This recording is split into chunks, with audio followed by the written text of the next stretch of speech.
Look around any modern city and you see the exact same frantic momentum.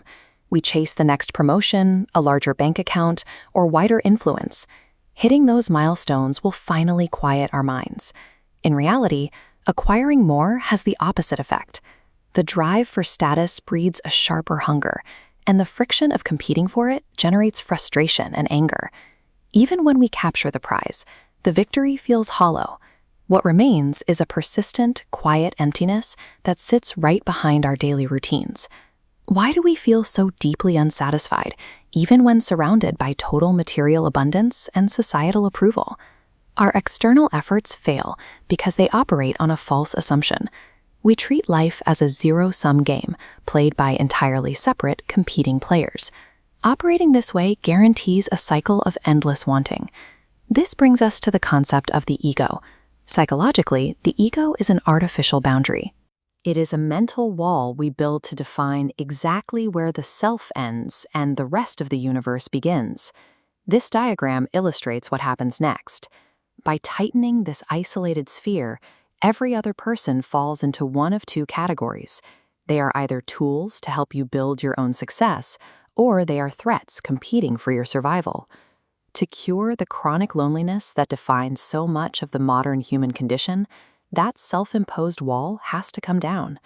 The solution to the void cannot be bought, earned, or conquered. It requires shifting how we perceive our exact relationship to everyone around us.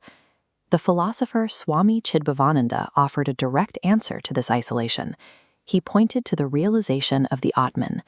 In Vedic philosophy, the Atman translates roughly to the supreme consciousness. This diagram shows the crucial shift in thinking. The Atman is not a localized individual soul sitting inside your body. It is a single, universal force that connects everything. Because of this structure, consciousness is completely common across all living beings. We do not have our own isolated awareness. We are sharing the exact same source code. When you accept this physical reality, the logic of how we treat each other changes entirely. Because we share that exact same source, working selflessly to help another person is literally serving yourself.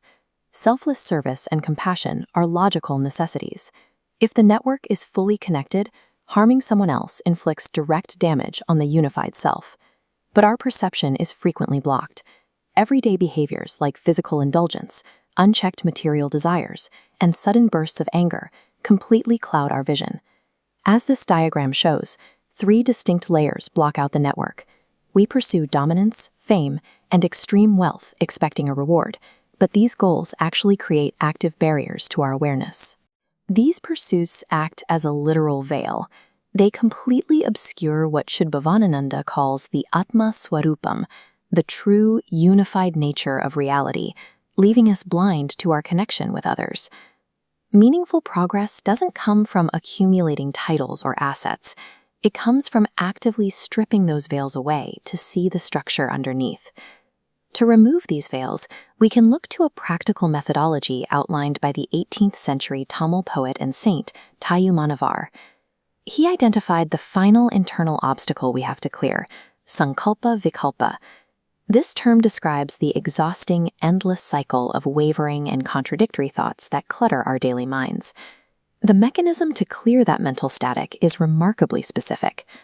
Tayyumanavar instructs us to seek out the pure truth of the Atman by practicing absolute, supreme love toward everything.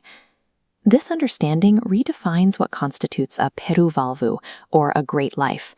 A great life is achieved the exact moment you realize your universal connection to everyone else. Total fulfillment arrives only when we let go of our isolated egos. By practicing selfless, boundless love for the people around us, we dissolve back into the supreme consciousness we came from.